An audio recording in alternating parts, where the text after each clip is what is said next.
اللہ کی رضا کے لیے اور زندگی میں امت کے اندر دین زندہ ہو جائے اس غرض کے لیے جمع ہے۔ یہاں نہ کوئی دعوت ہے، نہ کوئی دنیاوی مقصد ہے، نہ کوئی کھیل تماشا ہے خدا نہ خواستہ، اور نہ کوئی ایسی چیز ہے جس کی طرف نفس دنیاوی اعتبار سے یا مقام کے اعتبار سے مائل ہوگا، کہیں کچھ چیز آئے۔ اگر ہم سب یہاں جمع ہیں اسی لیے تاکہ ہماری زندگی میں دین آئے اور امت کے اندر دین زندہ ہو۔ اس لیے ابتدا میں ہم اپنی نیت ٹھیک کریں، کم سے کم اپنی نیت ٹھیک کر لیں، اتنی نیت کر لیں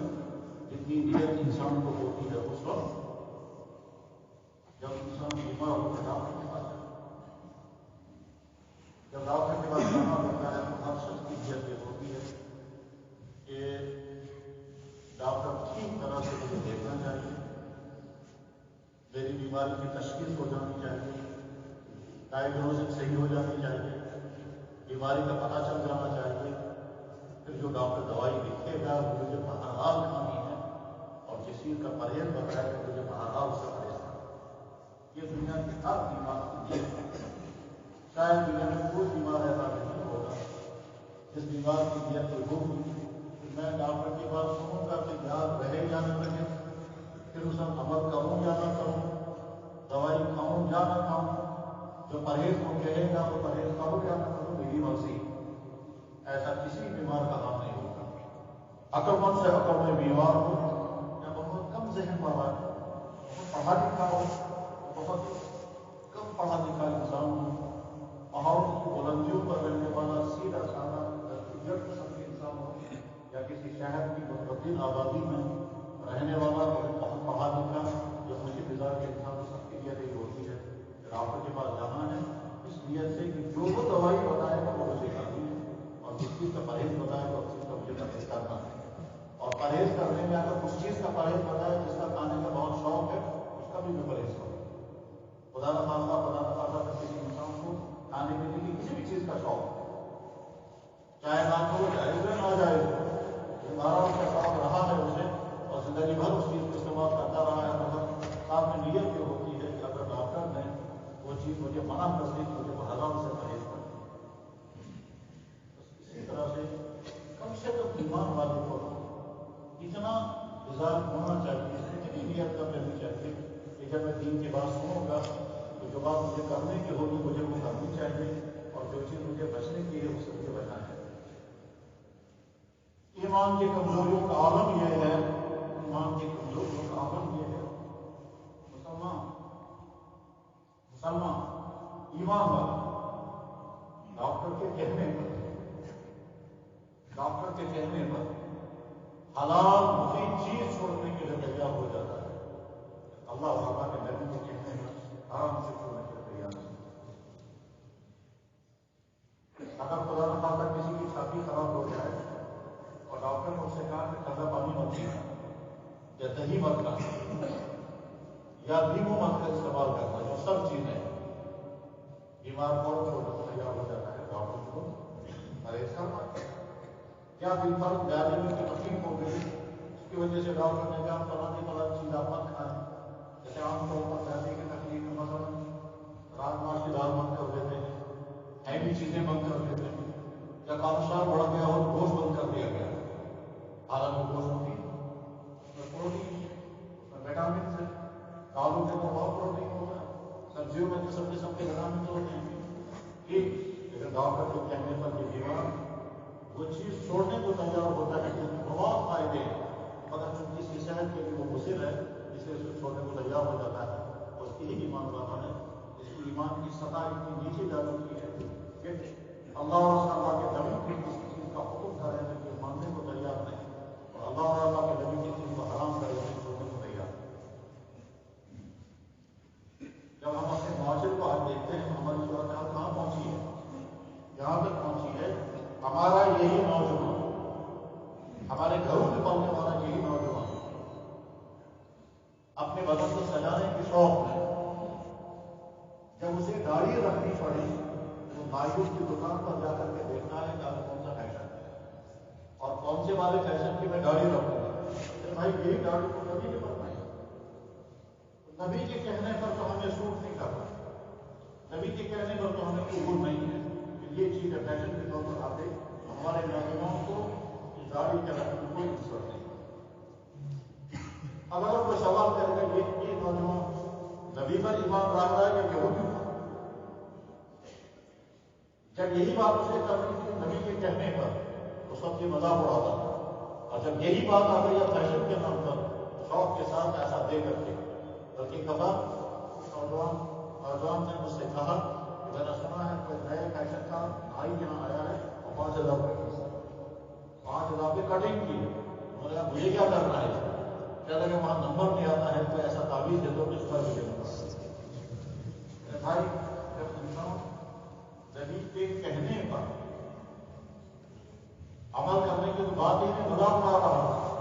اور وہی چیز جب فیشن کے نام پر آ گئی تو یہ ہمارا نوجوان کرنے کو تیار ہو. تو بار عرض کرنے کا مقصد یہ ہے کہ یہ تفصیل ہم تک نہیں کر رہے. میرے بھائی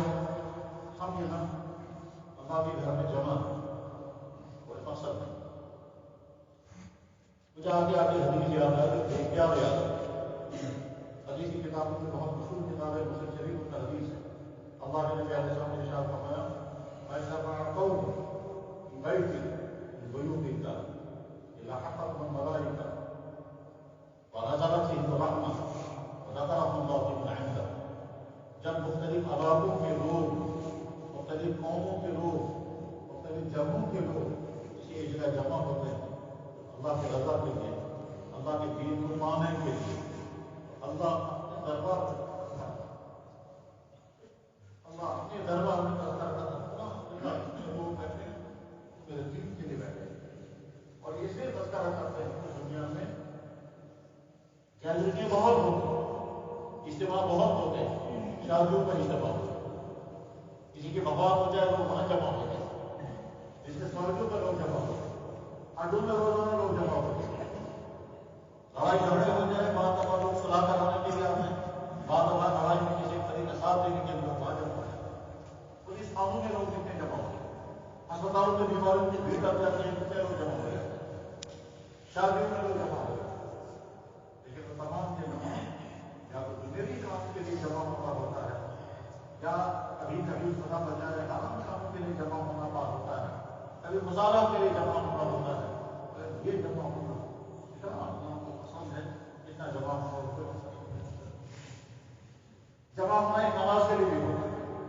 اللہ کا فریضہ ادا کرنے کے لیے جمع ہونا ہوتا ہے, وہ بھی بہت دن کی جمع ہونا ہے. مگر شاید امید ہے یہ جمع ہونا اس سے بھی زیادہ بات ہوتا ہے, اور وہ اس لیے طاقتور ہے کہ اس جمع ہونے میں ایک طرف نیت ہے ان کے نمازی بننے کی, اور ایک طرف نیت ہے امت کے اندر زندگی زندہ کرنے. یا اللہ ہمارے اندر, ہمارے گھروں کے اندر, ہماری مسجد کے اندر, پورے علاقے کے اندر, بلکہ پورے عالم کے اندر دین زندہ ہو جائے, اس لیے سے یہ جمع ہونا ہوتا ہے. یہ جمع ہونا تو معمولی نہیں ہے. ہم میں سے بہت سارے بھائی بہن پہاڑوں سے چل کر آئے, کوئی بھائی بہت دور سے سفر کر کے آئے, یا کوئی ہم کہہ سکتے ہیں, ہم کہہ سکتے ہو بھی اسی طرح سے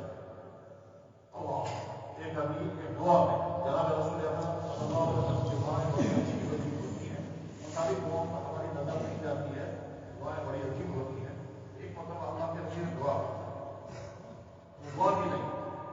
وہ دعا ہے کہ اگر میں شہادت پڑھا ہے اور اب دونوں چیزیں جمع ہیں, ترجمہ اس کا اس طرح سے ہے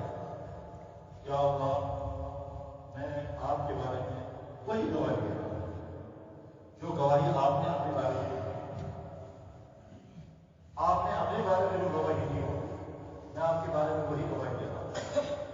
اور آپ کے فرشتوں نے آپ کے بارے میں جو گواہی دی ہے میں وہی گواہی آپ کے حق میں دے رہا ہوں, اور دنیا کے اہل علم نے آپ کے متعلق جو گواہی دی ہے میں وہی گواہی آپ کے حق میں دے رہا ہوں.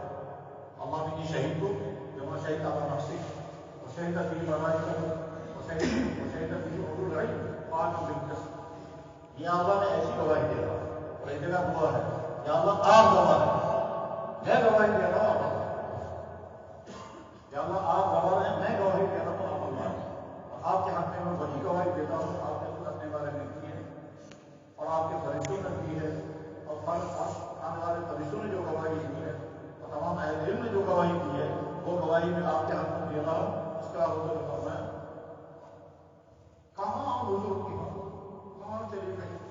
کہاں پہنچے حضور کی نظر؟ حضور نے فرمایا یا اللہ میری یہ گواہی میرے اس امتی کے نام اعمال میں لکھ دیجیے جس نے اب تک ایسی گواہی نہیں کی ہو. ہم سے ایسی گواہی اب تک نہیں کی ہو. اور وہ دعا کر رہے ہیں اب وہ تم جہاز کی حامی مکان والی ہمیشہ کی مثل آپ کے خیال اللہ میری یہ گواہی میرے اس امتی کے نام اعمال میں لکھ دیں جس نے اب تک ایسی گواہی نہیں کی ہوگی. جیسے تیسرا ذہن جائے گا کہ وہ اللہ کو گواہ بنا کر وہ کہے گا یا اللہ آپ ہی گواہ ہیں میں آپ کو گواہ بنا رہا ہوں کہ آپ کے حق میں گواہی نہیں گواہ ہوں. سوال اسی طرح سے ہم ایسا کہیں گا اللہ ہم آپ کے گھر میں یا جمع ہمارے کوئی بھائی بہت مشکور حالات سے آئے ہوں تو پہاڑوں سے آئے ہوں اس کو نہ جانے کتنا پیدل چلنا پڑا ہو اپنے اپنے خدمت کے ذمہ دار ہوں گے یا اللہ تمہاری کوئی بھی کبھی مقصد نہیں صرف اس لیے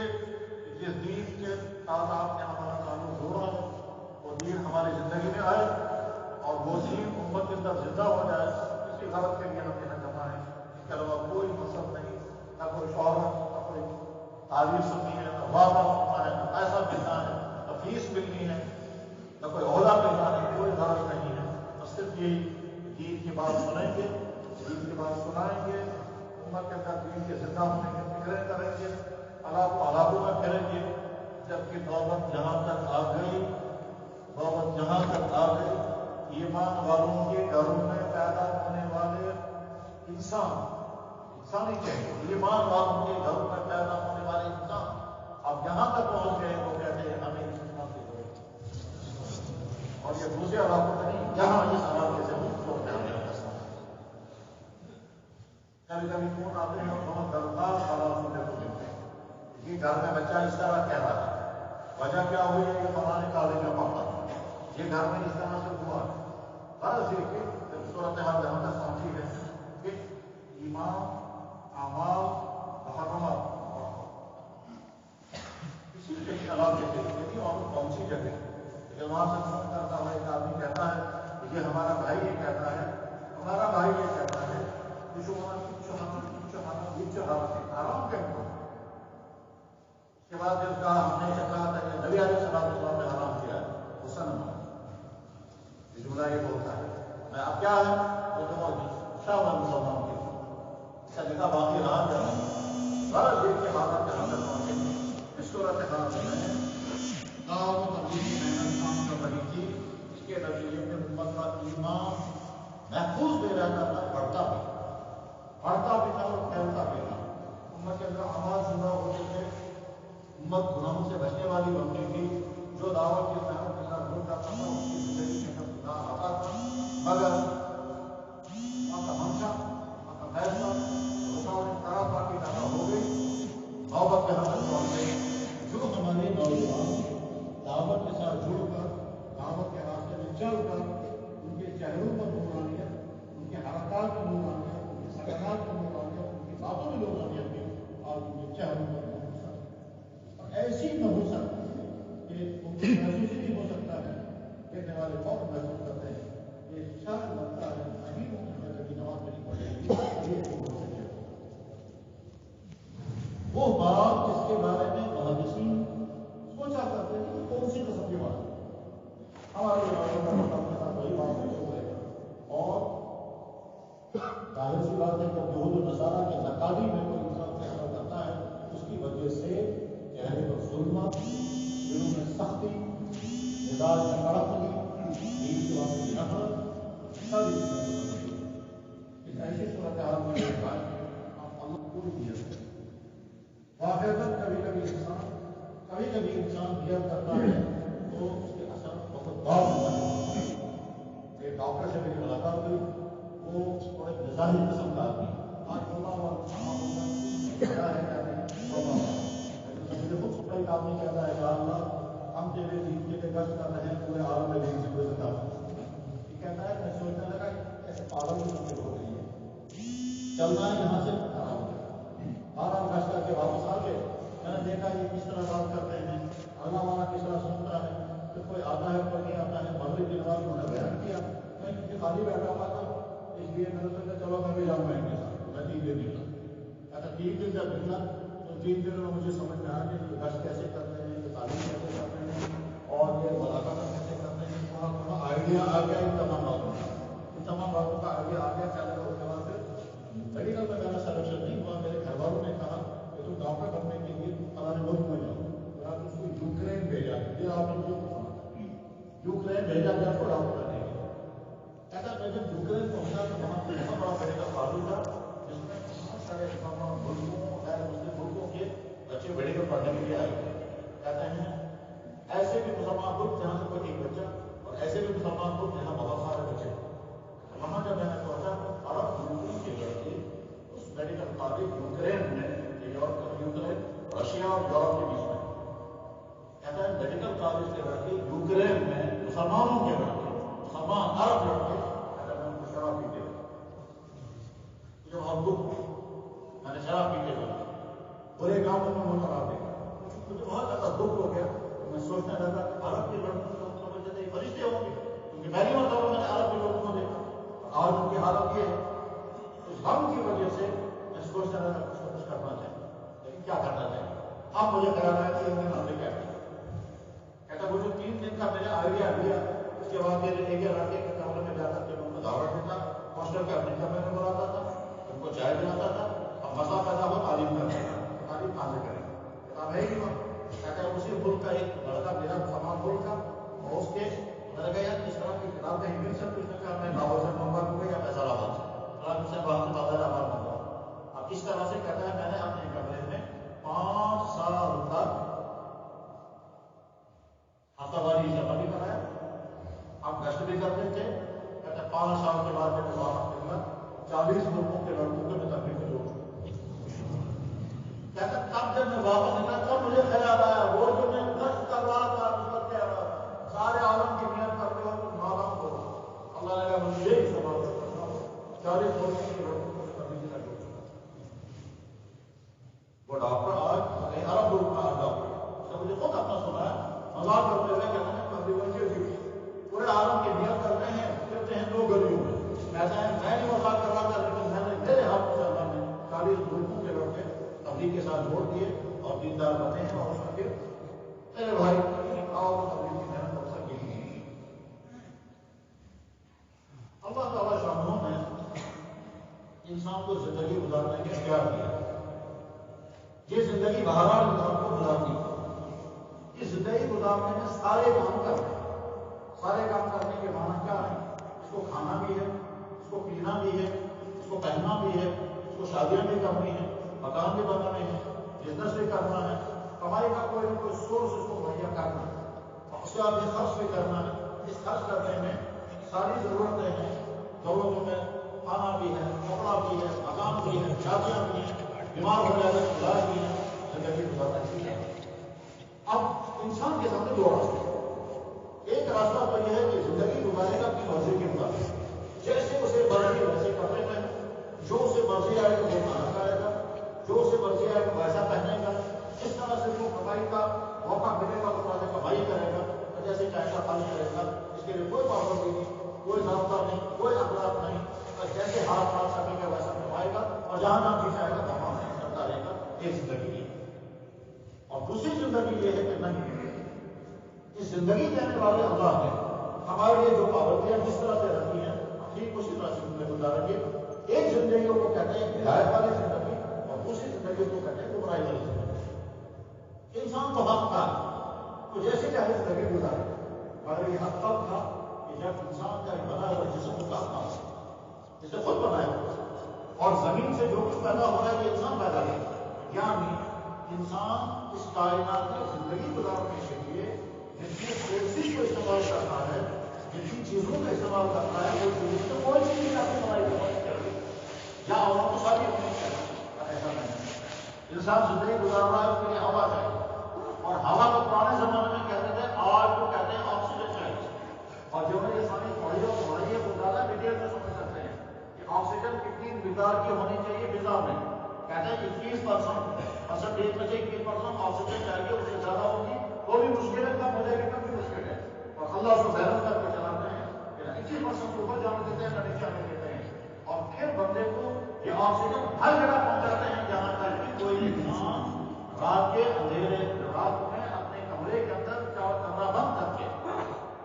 کھڑکیاں بند کر کے، دروازے بند کر کے، پردے لگا کر کے، سڑکوں پر لحاظ توڑ کر کے اور منہ بند کر کے سوتا ہے،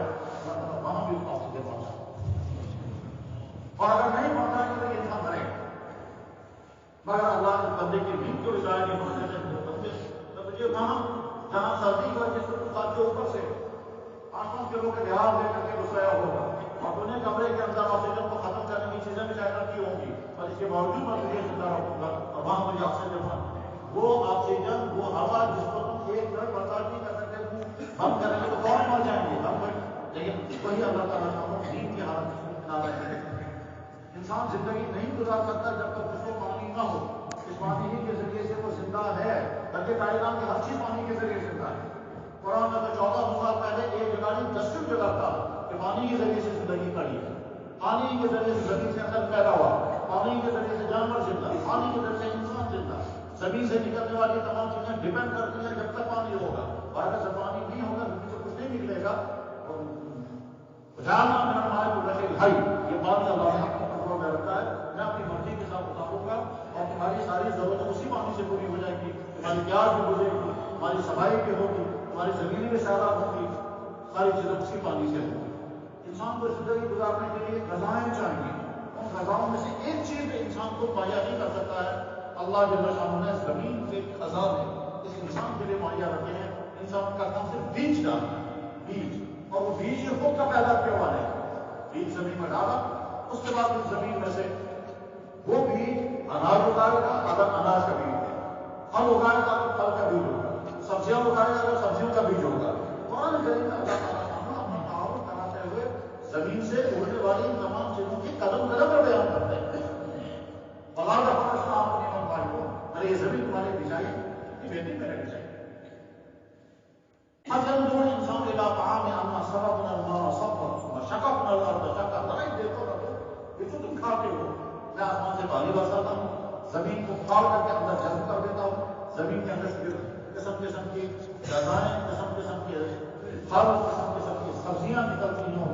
خوش ہو کر کے کھاتے ہو، اطمینان کے ساتھ کھاتے ہو. انسان کو دنیا میں جتنی چیزیں چاہیے کہ وہ چاندی چیزیں اللہ نے مہیا کی، ہوا چاہیے تو مہیا رکھی، پانی چاہیے تو مہیا رکھا، غذاؤں کی ضرورت ہے وہ بھی. انسان کو مکان بنانا تھا، مکان بنانے کے لیے لکڑی چاہیے. اس لکڑی کے لیے اللہ نے جنگلات پیدا کیے. ان جنگل کے درختوں میں حکمت یہ رکھی کہ وہ جنگل کے اندر پھل نہیں ملتے. پھل والے درخت لکڑی نہیں بنتے اور لکڑی والے درخت پھل نہیں بنتے. کیونکہ پھل والے درخت اگر لکڑی کے استعمال ہونے لگیں گے تو انسان سوچے گا اگر ہم اس پھل والے درخت کو کاٹیں گے لکڑی کی وجہ سے تو پھل سے محروم ہو جائے گا، اور اگر ہم پھل کی وجہ سے درختوں نہیں کاٹیں تو لکڑی کاٹ جائے گا. اس لیے ٹمبر کا تعمیراتی لکڑی کے لیے اللہ نے الگ نظام رکھا اور پھل کے لیے اللہ نے الگ نظام رکھا. پھل دار کا تمہیں پھل دیتے رہیں گے لکڑی میں، اور لکڑی کی تمہیں ضرورت ہے تو میں نے اسی زمین سے قسم قسم کے تعمیراتی لکڑی کے نام پیدا کیے، ان میں لکڑی. انسان کو جانوروں سے قسم قسم کے فائدے اٹھانے ہیں، اور وہ فائدے تب اٹھا سکے گا جب جانور موجود ہوں گے. اور جانوروں کی زندگی ڈپینڈ کرتی ہے گھاس پر، اور گھاس اللہ تعالیٰ ہم زمین سے پیدا کرتے ہیں. قرآن کریم میں اللہ تعالیٰ جگہ جگہ فرماتا ہے کہ میں زمین سے چیزیں اگا رہا ہوں، فصل تم کھاتے ہو، گھاس تمہارے جانور کھاتے ہیں، میں ان کے لیے گھاس پیدا کرتا ہوں، تمہارے لیے دانے پیدا کرتا ہوں. کلوا وارعوا انعامکم، کھاؤ خود بھی، سارے جانور کو. اولم یروا انا نسوق الماء الى الارض الجرز، تم دیکھتے ہیں میں پانی کو گھس کر کے لاتا ہوں اور تمہاری زمین تک پہنچاتا ہوں. اولم یروا انا نسوق الماء الى الارض الجرز فنخرج به زرعا تاكل منه انعامهم وانفسهم، میں ایسی فصلیں اگا دیتا ہوں اس میں سے تمہارے جانور بھی کھاتے ہیں، تم بھی کھاتے ہو. تو جانوروں کے لیے اللہ نے زمین سے قسم قسم کی گھاسیں پیدا کی، اور ان گھاسوں کو کھا کر یہ جانور، کوئی جانور دودھ دے گا، کوئی جانور سوائی دے گا، کوئی جانور دودھ دے گا، کوئی جانور پروٹین دے گا، کوئی جانور جراثیم دے گا، کوئی جانور دوائیاں دیتا ہے. جہاں تک کہ جانوروں کی ہڈیوں سے نکلنے والا گودا تقریباً 500 دوائیوں کا استعمال ہوتا ہے. جانوروں کی ہڈیوں سے نکلنے والا گودا، اس کو پہلے درجے میں کہا جاتا ہے کولاجن، اور دوسرے درجے پر اس کو کہا جاتا ہے جراثیم. یہ جراثیم تقریباً 500 دوائیوں کا استعمال ہوتا ہے. اور یہ جو کیپسول آپ کھاتے ہیں یہ وہی کیپسول کا کور وہی ہوتا ہے.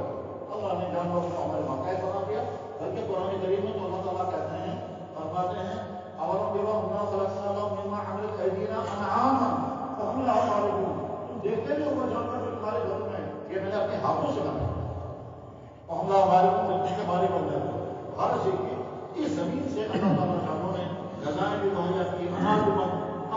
کپڑوں کی ضرورت تھی. اور کپڑا بنتا ہے کاٹن سے، کاٹن زمین سے نکلتا ہے. کپڑوں کی ضرورت ہے گرم کپڑوں کی، گرم کپڑے بنتے ہیں اون سے. اون جانور کے جسم پر پیدا ہوتا ہے. جانور گھاس کرتا ہے اس کے بدن پر اللہ کے شکر ہے بھیڑ کے بدن پر بھی بال اٹھتے ہیں، بکری کے بدن پر بھی بال اٹھتے ہیں. بکری کے بدن پر اٹھنے والے بال سرد ہوتے ہیں اور بھیڑ کے بدن پر اٹھنے والے بال گرم ہوتے ہیں. اب یہاں ہمارے ان علاقوں میں بکری کے بدن پر اٹھنے والے بالوں کی تو چٹائی نہیں بناتے، لیکن دنیا میں بے شمار ملکوں میں بکری کے بالوں سے بکری کے بالوں کی رسیاں بناتے ہیں، ان کے بعد میں چٹائیاں بناتے ہیں اور وہ چٹائیاں ٹھنڈی ہوا کرتی ہیں. جیسے ہم بھیڑ کے بالوں کی کمبل بناتے ہیں، ہم بھیڑ کے بالوں کے پٹو بناتے ہیں اور گرم کپڑے بناتے ہیں.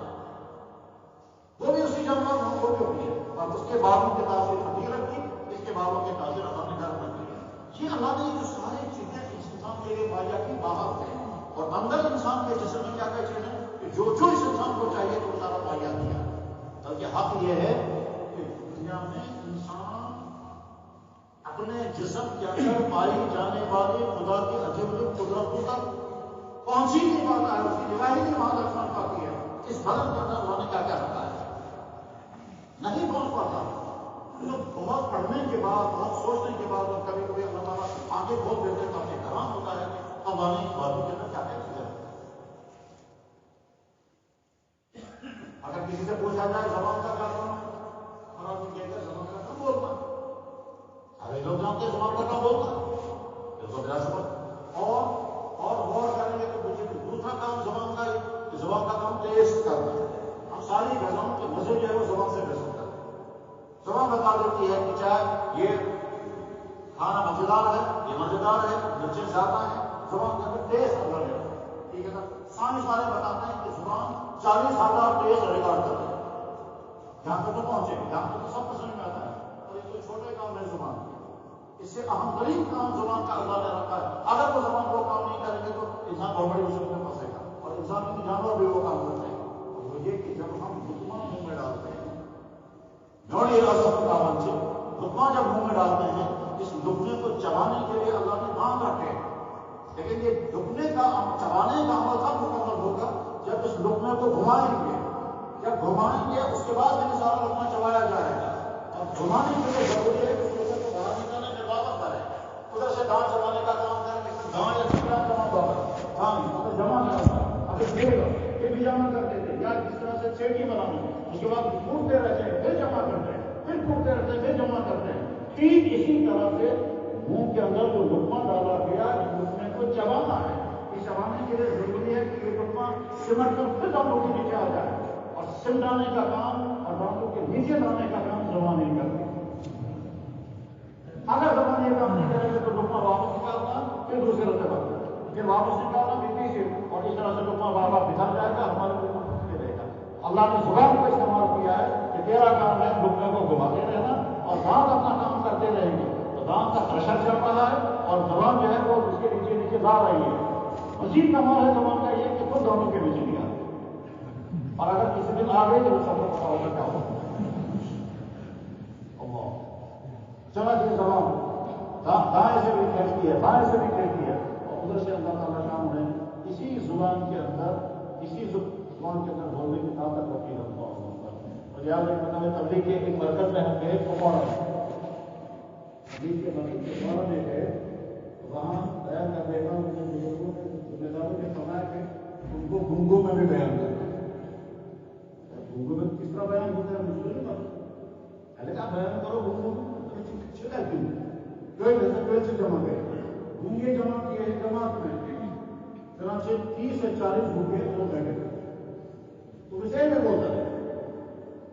ترجمہ کرنے والا تھا بیٹھا تھا. جب میں نے کہا بسم اللہ الرحمن الرحیم، اس نے کچھ ہاتھ سے حرکتیں کی، انہوں نے کہا سب سے ایسے میں ایسا سمجھ سکیا ہوں. اس کے بعد میں نے کہا اللہ کا شکر ادا کرو، اس نے کچھ حرکتیں کی، انہوں نے کچھ سب سے ہدایت کرنا. اللہ کا شکر ادا کرو، اللہ نے آنکھ دی. اللہ کا شکر ادا کرو، اللہ نے کام دیے. اللہ کا شکر ادا کرو، اللہ نے پاؤں دیے. اللہ کا شکر ادا کرو، اللہ نے ہاتھ دیے. ان سب وہ سر سے سر ہلا کر کہنا تھا اللہ کا شکر ادا کرو، اللہ نے زبان میں بولنے کی طاقت دی، یہ بولنا مشکل ہے کیونکہ آپ کے گنگے بیٹھے۔ اب کیسے کہیں گے اللہ کا شکر ادا کرو، اللہ نے ہم کو بولنے کی طاقت دی، تو یہ بول نہیں پا رہے۔ اللہ کا شکر ادا کرو کہ تم زبان کے گناہوں سے بچے ہوئے ہو جو گناہ ہوتے ہیں بولنے کے لیے۔ اور پھر اللہ کے نبی علیہ السلام نے یہ ارشاد کی حدیث ہے، ان میں سے ان بیچاروں کو رونا ٹھیک خیر وہ بیان ہوا جیسے ہوا، بیان ہونے کے بعد انہیں اپنے نام لکھائے، انہیں کا امیر بنا، ان کا ایک ترجمہ والا بنا، اور پھر اس کے بعد ان کا بات کرنے کا سمجھ میں آیا کس طرح سے بات کرتے ہیں۔ اخیر میں یہ ترجمہ کرنے والا کہتا ہے کہ ان میں سے انسان سوال کرتا تو یہ یاد ہے اچھی طرح سے اندر سے گر گیا۔ میں نے کہا یہ اگر سوال کرے گا ہمیں بتائیے اللہ نے ہم کو گونگا کیوں بنا، اس کا جواب کیا دیتا ہے؟ ظاہر اس کا کوئی جواب نہیں۔ ارے بھائی عجیب سوال کیا، اس نے ہاتھ سے اشارے کیے، اس ترجمہ کرنے والا کہتا ہے کہ آپ سے سوال پوچھ رہا ہے کہ ہم جب نماز پڑھتے ہیں ہم زبان سے کچھ نہیں پڑھ پاتے، اللہ ہماری یہ نماز کیسے قبول کرے گا یا نہیں کرے گا؟ یہ کہہ کر کے وہ رونے لگا۔ میں نے کہا میرے بھائی تمہاری وہ نماز کچھ نہیں پڑھتے اور پڑھ بھی نہیں سکتے، تمہیں گلا نہیں اس بات کا کہ اللہ ہم کو گناہ کیوں بنایا آپ نے، ہم بول نہیں سکتے ہیں، اس کو گلا اس بات کا نہیں ہے کہ اللہ نے اس کو پریشانی اس بات کی ہے کہ ہم جو نماز پڑھتے ہیں یہ ہمارا اللہ قبول کرے یا نہیں۔ اس نے اتفاق میں نے اس سے 1 یا 2 دن پہلے خبر کی کتاب میں پڑھا تھا کہ بھوکے لوگ نماز کیسے پڑھیں گے، جواب میں وہ کھڑے ہوں گے بیٹھیں گے تو رکوع سجدہ کریں گے۔ میں نے کہا تمہارا رکوع سجدہ کرنا ہی کافی ہے، تمہارے پڑھنا لازم ہے، بجائے اس کہ تم اللہ سے کہتے یا اللہ میں پڑھتا نماز ادا کرتا، اگر تم مجھے بولنے کی طاقت آپ نے دی نہیں ہمیں کیا؟ میرے بھائی اللہ نے یہ جس کے اندر قسم کی طاقت ہے،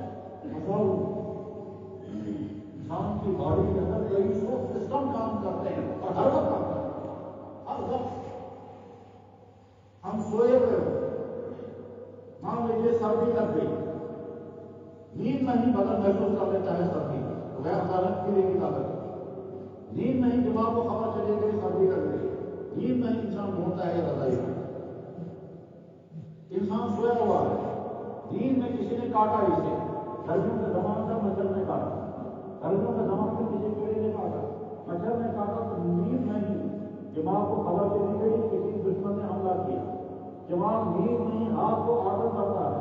ہاتھ جو ہے وہ اس جگہ پہنچا اور گزارتا رہتا ہے ادھر سے انسان سویا جائے۔ یعنی اللہ نے ایک طرف سے تم کو کھجلن پیدا ہوئی، اس کھجلن کو چیک کرنے والا دماغ کام کر رہا ہے،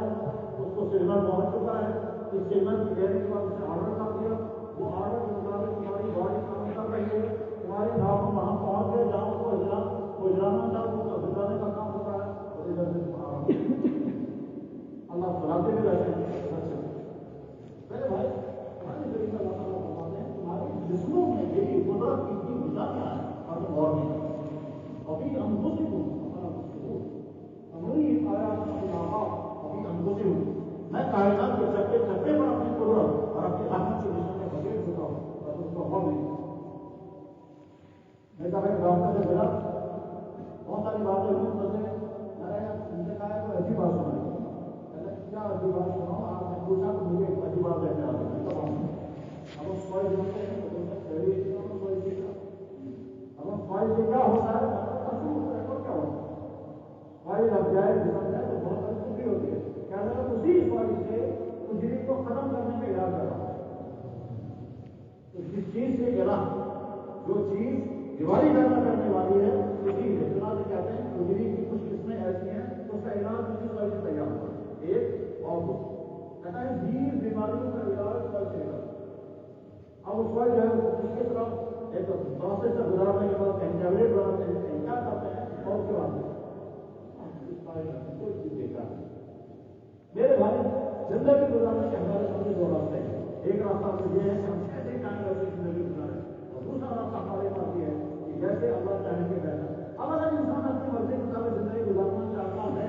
اس کے لیے ضروری ہے کہ اللہ کی زمین بات کرے، اس کے لیے ضروری ہے کہ وہ اللہ کی پیدا کی ہوئی چیزیں نہ کرے، اس کے لیے ضروری ہے کہ اللہ کے دیا اور جس کو اللہ کو واپس کرے اور یہ کر نہیں سکتا ہے۔ اسی لیے اللہ تعالیٰ فرماتے ہیں اللہ تمہارا جسم میں نے بنایا اور کر کے وہ نہیں بنائی گی، اس لیے تم میری مرضی کے مطابق زندگی گزارنے کے ذمہ دار ہو، اگر تم میری مرضی کے مطابق زندگی گزارنے کے ذمہ دار نہیں ہو تو قرآن کریم میں ایک جگہ اللہ تعالیٰ فرماتے ہیں یہ جانوروں سے زیادہ بدتر ہے، علاقہ الانام ضرور اضل، یہ جانوروں سے زیادہ بدتر ہے۔ اور ایک جگہ پر اللہ تعالیٰ فرماتے ہیں ایمان والوں اعمال صالحہ والوں کو اللہ فرماتے ہیں بہترین لوگ، اس انسان کی خوش قسمتی اور اس انسان کی عظمت کا خاص ٹھکانا ہوگا جس کو اللہ فرمائے رضی اللہ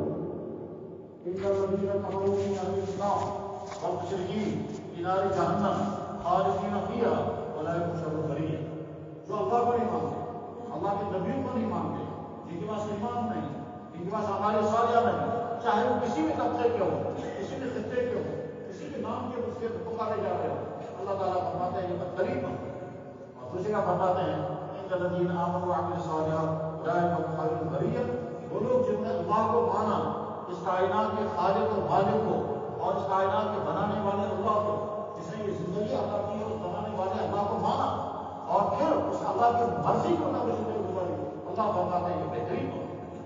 ان الذین آمنوا وعملوا الصالحات اولئک هم خیر البریہ، یہ بہترین ہو۔ میرے بھائی زندگی گزارنے کے دو راستے ہیں، ایک ہدایت والا راستہ ہے، ایک گمراہی والا راستہ ہے۔ ہدایت والے راستے میں انسان کو زندگی کا کام چھوڑنے نہیں ہے، جب دعوت دی جاتی ہے ہدایت کی طرف ہدایت کی یقین پر چلنے کی، اس کے معنی ہرگز یہ نہیں ہے کہ انسانوں سے کہا جا رہا ہے کہ تم کھانا پینا مت کر دو، انسانوں سے کہا جا رہا ہے کہ کپڑے مت پہنو، انسانوں سے کہا جا رہا ہے کہ تم شادیاں مت کرو، نہیں، مانا اس کی یہ ہے کہ تمہیں سب کچھ کرنا ہے، کھانا بھی کھانا ہے، پانی بھی پینا ہے، چیزیں بھی کھانا اور سارے کام تمہیں کرنا ہے، کپڑے بھی پہننے ہیں، شادیاں بھی کرنی ہے، مکان بھی بنانے ہیں، اور ہر کام اللہ کے ذاتے کے مطابق کرو گے، ہر کام کو نبی کے طریقے کے مطابق کرو گے، اسی کا نام ہدایت ہوگی۔ اور اگر تم نے یہ سارے کام کیے اللہ کے ذات کو سبحان نہیں کرتا اور اللہ کے نبی کے طریقے خلاف کوئی ہوا، اللہ نے پینے کی کتنی چیزیں پیدا کی ہیں، پینے کی چیزوں میں سے ایک چیز ہے پانی، یقیناً، دوسری چیز ہے دودھ، یقیناً، تیسری چیز ہے دہی، یقیناً، چوتھی چیز ہے جوس، بعد کے زمانے میں ہوا کرتا ہے، پہلے زمانے میں اللہ کے نبی اعظم کے زمانے میں جوس ہوتا تھا، اس کو نبیز کہتے تھے، نبیز تمام، اور نبیز انب، یعنی کھجورے پانی میں ڈال دیں گے، 2 یا 3 دن کے بعد اس کا جو رس نکلتا تھا اس کو نبیز کہتے ہیں، اور یہی آگے کر کے پھر اس کا نشہ پیدا ہو جاتا تھا۔ غرض ہے کہ نبیز اللہ کے زمانے میں کیا جاتا تھا، آج کے اللہ کے نبی اعظم کے زمانے میں، آج کے زمانے میں قسم قسم کے پھلوں کے جوس بنتے ہیں۔ تو دودھ، پانی، جوس، دہی، یہ چیزیں پینے کی ہیں، اور انہیں پینے والی چیزوں میں سے ایک وہ چیز بھی ہے انسانوں کے لیے سخت سے، انسانوں کے لیے سخت نقصان دے، اس کا نام شراب ہے۔ اب پینے والے پی رہے ہیں، جس بندے نے کہا یا اللہ میں آپ کا بندہ، آپ کے نبی کا امتی ہوں، آپ نے یہ 4 چیزیں حرام کر دی ہیں، میں یہ 4 چیزیں استعمال کروں گا، یہ 5 چیزیں آپ نے حرام کر دی، میں استعمال نہیں کروں گا، ایسے ہی جیسے ان 4 چیزوں میں سے اگر کل کو کوئی ڈاکٹر مجھے یہ کہتا ہے یہ تمہارے مضر ہے، یہ استعمال مت کرنا کچھ دن کے لیے، میں ان 4 چیزوں کو چھوڑنے کے لیے تیار ہو جاتا ہوں، جب وہ وقتی طور پر میرے لیے مضر ہے، یہ چیز تو مستقل میرے لیے مضر ہے، اس لیے آپ نے اور آپ کے نبی نے حرام کر دی، میں کبھی اس کو ہاتھ نہیں لگاؤں گا، یہ پی رہا ہے ان 4 چیزوں کو، اور وہ ہے والا 5 چیز کو بھی پی رہا ہے، فرق اتنا ہی۔ غرض یہ کہ ہدایت کی زندگی کا معنی یہ نہیں ہے کہ زندگی کے سارے نظام کو ختم کر دیا جائے، ہدایت کا معنی یہ ہے تم سارے کام، تم زمینداری بھی کرو، تم دکانداری بھی کرو، تم ملازمتیں بھی کرو، تم کھانے بھی کھاؤ، تم پانی بھی پیو، کپڑے بھی پہنو، شادیاں بھی کرو، خوشیاں بھی، ساری چیزیں، پر اللہ کے حکم کے دائرے میں رہے، اور دائرے میں رہ کر کرو کہ نبی کے تک اسے جنت دلائے۔ ہمارے دین میں چیزوں کا ترک کرنا نہیں ہے، ہمارے چیزوں میں سب کچھ کرنا ہے اللہ کا حکم۔ میرے بھائی دین اللہ نے بالکل آسان بنایا، اور بار بار قرآن کریم میں اللہ تعالیٰ فرماتے ہیں میرا دین آسان ہے، اور اس لیے سمجھاتے ہیں تاکہ بندے یہ نہ سمجھیں کہ اللہ کا دین بہت مشکل ہے، اس دین پر کون چل سکے گا۔ اللہ کا دین تو تب مشکل ہوتا ہے جب اللہ تعالیٰ نے محمد تمہیں کھانا کھانے کی اجازت نہیں، تمہیں پانی پینے کی اجازت نہیں، تمہیں سونے کی اجازت نہیں، تمہیں شادیوں کا حق نہیں، تمہیں کمانے کی اجازت نہیں، تم گاؤں میں وہ مکان نہیں بنا سکے، تب کہتے ہیں یا اللہ کا دین بہت مشکل ہے۔ اس میں تو وہ احکام ہے جو ہماری فطرت کے خلاف ہے، جو ہماری طبعی تقاضوں کے خلاف ہے، یہ احکام ہم پورے نہیں کر سکتے ہیں۔ مگر اللہ نے اپنے کلام پاک کو بار بار فرمایا میں نے اپنے بندوں کے لیے ساری چیزیں پیدا فرمائی، وہ کھاؤ، میں نے اپنے بندوں کے لیے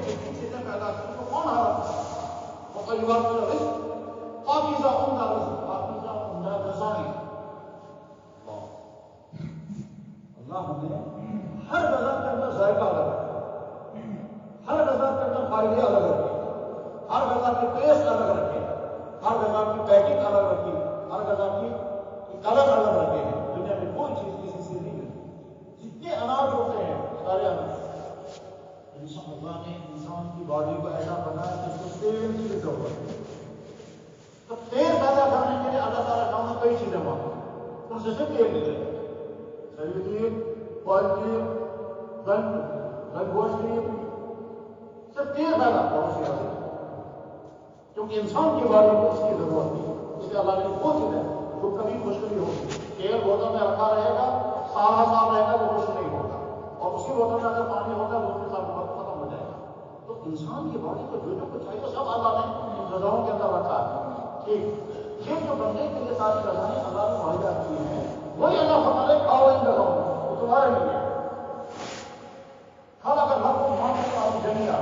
تمہارے لیے ساری چیزیں میں نے مہیا کی ہیں. اللہ یہ کہہ رہے ساری چیزیں تمہارے لیے مہیا کی ہیں تم کھاؤ. اب کیسے بندہ کہے گا خدا کا دین بہت مشکل ہے. اللہ کا دین بالکل آسان ہے. بندہ کھڑے ہو کر نماز نہیں پڑھ سکتا اور تمہارے بیٹھ کر چنانچہ جناب رسول اکرم صلی اللہ علیہ وسلم نے 1 مہینے تک بیٹھ کے نماز پڑھی. اللہ کے نبی علیہ السلام مدینہ طیبہ میں اپنے دستے مبارک سے وہ سفری ہو گئے اور پہاڑی سے بھی اترے, گھوڑے سے نیچے گر گئے, کام مبارک سفری ہو گئی. حدیث میں موجود ہے کہ سقط النبی صلی اللہ علیہ وسلم شک کو خود ایمن آپ کی دائیں نام مبارک جہاں سے لے کر جہاں پر سفری ہو گئی. پھر 1 مہینے تک آپ نے بیٹھ کر نماز پڑھی. اللہ تعالیٰ شاہ اپنے نبی کو نہیں بتا سکتے آپ نے گرنے دے دیا. اللہ کو نظام دنیا کو سمجھانا تھا. ایک ایمان والے جب بیٹھ کر کھڑے ہو کر نماز نہ پڑھ سکتے, ایمان والے جب بیٹھ کر نماز آپ نے نبی سے کر کے دیکھا. 1 مہینے تک جناب رسول اللہ صلی اللہ علیہ وسلم بیٹھ کر نماز پڑھی. اور اگر کوئی بیٹھ کر بھی نماز نہ پڑھ سکے تو لیٹ کر پڑھو, اور اگر کوئی لیٹ کر بھی نماز نہ پڑھ سکے تو نماز اب تک مان جب تک تم واپس کھڑے ہونے کے قابل ہو گئے. اور اگر کوئی انسان مکمل بے ہوش ہو گیا اور 24 گھنٹے سے زیادہ بے ہوش ہو گیا تو سرے سے نماز ساری بات کرے. اس کے بعد اب دین میں آواز آنے کے پیچھے اللہ کا دین بالکل آسان ہے. میرے بھائی یہ آسان دین, اس آسان دین پر چلنا امت کے لیے مشکل کیوں ہو گیا؟ ہو سکتا ہے ذرا سوال پیدا ہو کہ امت کے لیے کہاں مشکل ہے. جواب ہے اگر امت کے لیے مشکل نہ ہوتا تو امت کی اکثریت بے نمازی نہ ہوتی. اگر امت کے لیے دین پر چلنا مشکل نہ ہوتا تو پھر امت کی اکثریت بے روزہ نہ ہوتی, امت کی اکثریت فرق نہ ہوتی, امت کے جوانوں کی اکثریت فوج کاموں میں مبتلا نہ ہوتی, امت کے گھروں میں اکثر گھروں کے اندر اللہ کے دین کی خلافت ہی اسلامی زندگی میں گزاری جاتی.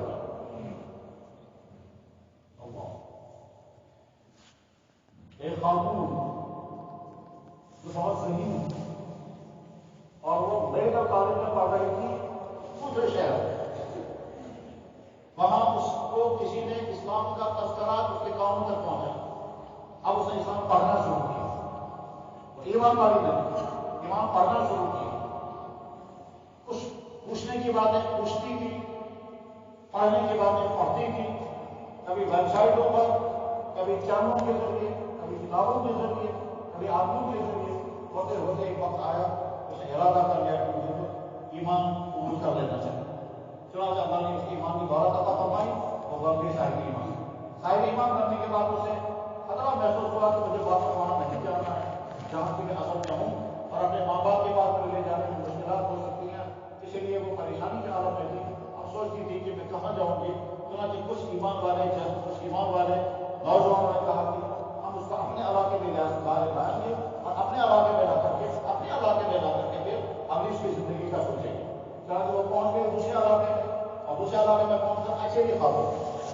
ڈاکٹر کے آئی ہے. وہ کسی نرسنگ ہوم میں جاب کر رہی ہے, وہاں سے تنخواہ لے کر کے کارخانہ کرایہ بن گیا ہے. اس کا نہ باپ ہے نہ بھائی ہے نہ کوئی اور ہے, اکیلی خاتون ہے, ایمان قبول کیا ہے, اس کا وجہ میں رہتی ہے, اندر سے دار لگا کر زندگی گزار رہی ہے. ایک دفعہ جب اس کو بہت سارے مسائل پوچھنے تھے, نمازوں کے مسائل, آپ کی ناپاکی کے مسائل اور دوسرے کئی قسم کے مسائل پوچھنے تھے, تو مسائل پوچھنے کے لیے اس نے ملاقات کرنے تیار ہے. جب اسے ملاقات ہوئی تو اس نے کچھ باتیں جو ایمان افروز کہی, اور ان باتوں میں سے ایک بات اس نے یہ کہی, مجھے دکھ اس بات کا ہے مسلمان عورتیں مجھ سے یہ کہتی ہیں تو کیوں مسلمان؟ کہتا ہے جو تم نے قبول کیا ہم تو پہلے ہی سے کریں. مسلمان عورتیں مجھ سے کہتی ہیں جس مذہب میں تو آ گئی اس میں تو سارا بند ہے, اس میں تو سارا غیر ہے, کچھ جس مذہب میں پہلے تو اس میں سارا ایلا ہوگا, اس کو چھوڑ کے ادھر تو کیوں آ گئی, یہ کہہ کر گروہ نے کہتے ہیں کہ پردہ کرنا چاہتے ہو تو مسلمان عورتیں مجھے منع کرتی ہیں,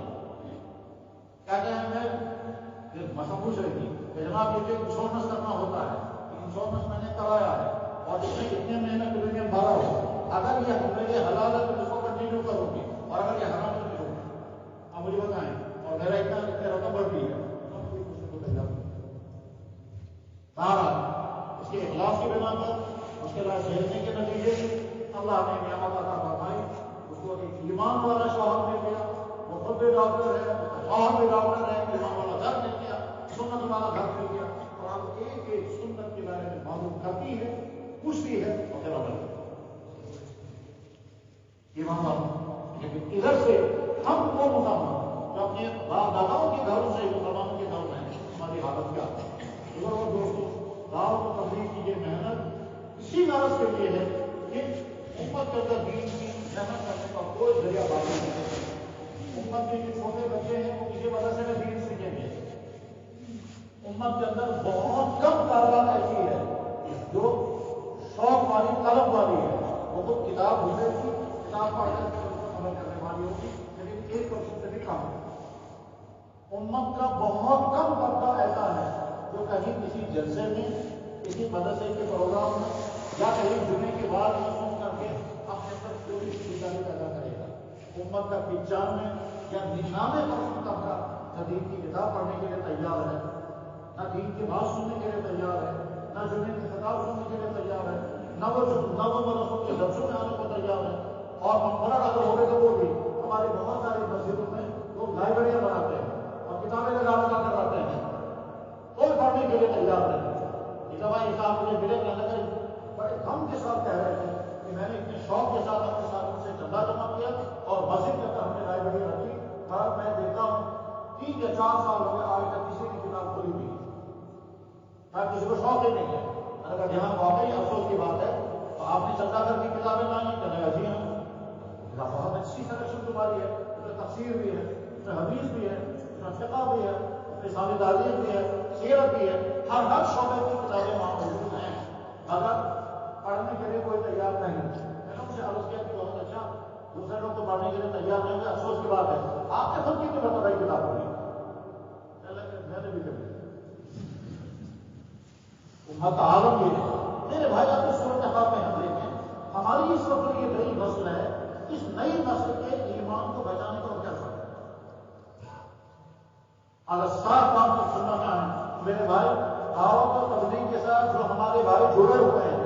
ان کو دعوت و تبلیغ کی اہمیت سمجھانے کی ضرورت نہیں ہے۔ آپ وہ ہیں جنہوں نے دعوت کو بولا ہوگا، ایمان سمجھایا ہوگا، اس میں پھر کر کے آپ نے محسوس کیا ہوگا ایمان بڑھتا ہے، اس میں دعوت کے راستوں میں پھر کر آپ نے بارہا دیکھا ہوگا سنتوں میں عمل کرنے کا شوق پیدا ہوتا ہے، گناہوں سے بچنے کا مزاج پیدا ہوتا ہے، سنتوں کی بات کو سارا۔ اور جنہوں نے وقت نہیں لگایا ان کے لیے کاموں میں پڑی ہوگی تبلیغ ہے، کاموں میں پڑی ہوگی دعوت کا کام، مگر عمل کر کے نہیں دیکھا۔ بعضوں کے ذہن میں حسن زن ہوگا، جڑے نہیں ہیں، بعضوں کے ذہن میں غلط فہمیاں ہوں گے مگر جڑے ہوگی نہیں، بعضوں کے ہم کو بہت اچھی نظروں سے دیکھتا ہوں کبھی جڑے نہیں ہیں، وہ اچھی طرح سے سن لیں میرے بھائی، تمہارے دین کے بچنے کو کوئی ضرورت نہیں سوائے اس کے تم دعوت کریں، تمہارے گھروں میں تمہارا دین نہیں بچ سکے، تمہارے گھروں میں، تمہارے دفتروں میں، تمہارے کالجوں میں، تمہارے بازاروں میں، تمہارے کوچنگ سینٹروں میں، تمہاری اکیڈمیوں میں کہیں تمہارا دین بچنے والا نہیں ہے، نہ ایمان، نہ اعمال، نہ اخلاق، کچھ نہیں سوائے اس کے لیے اس راستے کے ساتھ جڑو تو بچ جائے گا دین، ورنہ ایسا ہو سکتا ہے کہ وہی منظر سامنے آئے گا۔ گھر کو جانتا ہوں آج بھی آپ گھر کا حال کیا ہے، باپ مسجد میں امام، باپ مسجد میں امام اور بیٹا جو ہے وہ تھا کہتا تھا خدا کہیں نہیں، اور جان سے باپ مسجد میں امام تو کرتا رہا لیکن کبھی اپنے گھر پہ محنت نہیں کی، بیٹا جو ہے وہ پڑھ پڑھ کر کے سکھاوت کو بن گیا، اسے پی ایچ ڈی بھی کیا، پھر اسے ایم فل بھی کیا، پھر پہلے ایم فل کیا، پھر پی ایچ ڈی کیا، کہ دماغ میں خبر آ گیا کہ میں بہت بڑا سکھاوت ہوں، اور اس کے بعد پھر کہتا تھا خدا کہیں نہیں ہے، تو انہوں نے تنظیم بنائی تھی اس طرح کے جڑے ہوئے انسانوں میں، تو تنظیم کا نام رکھا تھا نو گاڈ، نام رکھا تھا نو گاڈ فیڈریشن، میں اس کا ممبر باپ مسجد امام۔ میرے بھائی، ہم اگر اپنی اس خطے میں ہم رعایت پذیر ہیں، اس خطے میں اللہ کا نام بلند ہو رہا ہے، صلی اللہ علیہ وسلم، اللہ کے نبی کا نام بلند ہو رہا ہے، صلی محمد رسول اللہ کے ذریعے، یہ اذانیں، یہ نمازیں، یہ سجدے کمی ہیں کہ جب دین کی غمت تھوڑی سی باقی ہے، لیکن اگلی نسل جو وجود میں آنے والی ہے ان کے پاس یہ دین باقی کیسے بچے گا جبکہ نہ اللہ کا تعارف، نہ اللہ کے نبی کا تعارف، نہ آخرت کا تعارف، نہ اسلام کے فرائض، نہ اسلام کے محرمات، کوئی چیز ان تک نہیں پہنچے گی، آگے چل کر کے ان کا مسلمان رہنا بھی مشکل ہے، اور دین دین زندگی میں کیا جائے اس کے بغیر کوئی راستہ نہیں. تنہائی میں غور کر کے دیکھا میرے بھائی جو لوگ تبلیغ کے ساتھ جڑے ہوئے ہیں ان کو کیا نیا بیان سنائیں گے. بیان سن کر کے تو تھک چکے. اب تو صرف کام کرنے کی بات اور اپنے خطے کو دیکھیں اور اپنی حالت کو دیکھیں. جب وقت لگتا ہے تو ایمان کی سطح غلط ہو جاتی ہے اور وقت نہیں لگتا ہے تو ایمان کی سطح کیسے پیچھے چلے جاتی ہے. یہ تو صحابہ کے زمانے میں ہوتا آج کے زمانے میں بھی ہے. حضرت مشہور صحابیات حنظلہ رضی اللہ تعالیٰ وہ جب حضور کی خدمت میں سے نکلے واپس گئے واپس آ کر کے پھر گھر والوں کے ساتھ رہے اور پریشان ہو گئے. واپس آ کر بار فضائل اعمال میں اپنی تعلیم میں پڑھا ہوگا اور سنا ہوگا کیا کہ حنظلہ رضی اللہ عنہ واپس آ کر کہا نہ فتح حنظلہ نہ فتح حنظلہ یا رسول اللہ میں تو منافق ہو گیا. انہوں نے کیا بات ہو گئی. چلے یا رسول اللہ جب آپ کی مجلس میں ہوتے ہیں ہماری حالت کچھ اور ہوتی ہے اور جب ہم اپنے گھر میں جاتے ہیں اپنے دنیا کے کاموں میں ہماری حالت کچھ اور ہو جاتی ہے. آپ نے فرمایا کہ ہاں میری مجلس میں رہتے ہوئے جو ہماری حالت ہے وہ حالت اگر گھر میں بھی رہے گی تو راستوں کے طریقے ان سے مسافر کرنے لگے. اس زمانے میں بھی تھا کہ جو ہی نبی کے مجلس سے واپس لے کر گئے تو کیفیت نیچے آ گئی.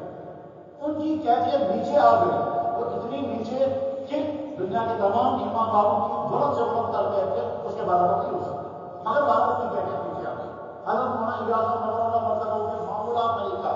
کہ جب حضرت کبھی اجتماع میں تشریف لے جاتے تھے اجتماع میں شرکت کرتے تھے 3 دن میں لگاتار آتے تھے بس پھر کہتے تھے کہ کل کی خیریت حالت ایسی نہیں رہی جیسی میں کہ ہوا کرتی تھی کہ واپس جا کر کام کا میں 3 دن احتیاط کرتے تھے تاکہ میرے کل کی حالت واپس کیسے ہو جائے کیونکہ عوام میں جا کر کے میری ایمان کی سطح نیچے آتی.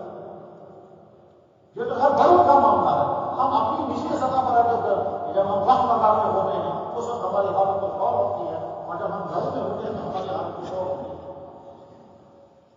ارے بھائی ایمان کے اچھے ہونے کی علامتوں میں سے اہم ترین علامت ایک اہم ترین علامت یہ ہے کہ امت کی بے دینی کا غم ہو اور ایمان کے ختم ہونے یا ایمان کے بہت کمزور ہونے کی علامت یہ ہے امت کے اندر بے دینی پھیل جائے. اب اور کریں ہمارے اس وقت کے نوجوان نسل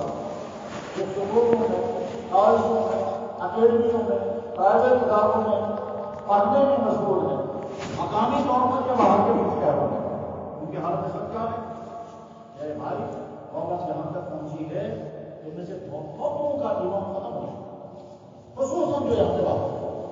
اور اس کے حالات ہم سنتے رہتے ہیں کہ کس طرح سے وہ سارے کام وہ کر لیتے ہیں جو کام ایمان کو ختم کرتے ہیں. ابھی چند دنوں میں میرے پاس ایک صاحب آئے اپنے بیٹے کو لے کر کہنے لگے جناب یہ بچہ آیا اور کسی نیند نہیں آ رہی. میں نے کہا کون صاحب ہے مجھے یاد آتا ہے کہ میں نے دیکھا ہے. کہنے لگا ہاں میں فلاں کالج کا پرنسپل ہوں ہم نے اس کالج میں آپ کو دعوت دی تھی نوجوانوں کا پروگرام تھا اس میں آپ آئے تھے میں جب وہاں پرنسپل میں آپ پرنسپل بہت اچھا کہ میرا یہ بچہ ہے اور آپ کو نیند نہیں آتی ہے آپ تعلیم دے دو. کو بعد میں دیکھیں گے میرے بچے کی حالت دیکھتے ہیں میرے بچے کو پوچھا کیا پڑھتے ہو کلاس بتائیے ہم سے سکول میں اسے سکول کا نام بتائیں بورڈنگ میں رہتے ہو کہنے لگا جی بورڈنگ میں ہاسٹل میں رہتا ہوں اس ہاسٹل میں کون کون ہے اسے تفصیل بتائی ساری تفصیل سنی تو پتا چلا کہ اس کا ایمان ہی ختم ہو چکا. کیوں ختم ہو چکا اس نے وہ سارے کام کر رکھے ہیں جس کے بعد ایمان باقی رہ نہیں سکے. جس کمرے میں پڑے ہیں اس کمرے میں غیر ایمان والے ہیں اپنے ان باقی چیزوں کے ساتھ کام کرنے میں رہ گئے اور جیسے وہ اس کو سجا کرتے ہیں گزرے گا. جس سکول میں وہ پڑھ رہا ہے وہ صبح کو کر کے وہاں اپنے سکول والے جو جو کچھ کرتے ہیں وہ سارا یہ نہیں کر رہا اسے کروایا گیا ہے اور ہمارے کو بھی چیزیں ہیں ہمارے جان اس کے والد کو کا پرنسپل صاحب تمہیں اس بچے کی نیند نہ آنے کا غم تو ہے مگر اس بچے کا ایمان چھپ چکا ہے اس کا تمہیں اس کی فکر نہیں. میرے بھائی وہ ہماری نوجوان نسل کالج میں اسکولوں میں ہے اب وہاں ڈرگس میں پھنستے اب وہ آوارگی کا شکار اب وہ فیشن کا شکار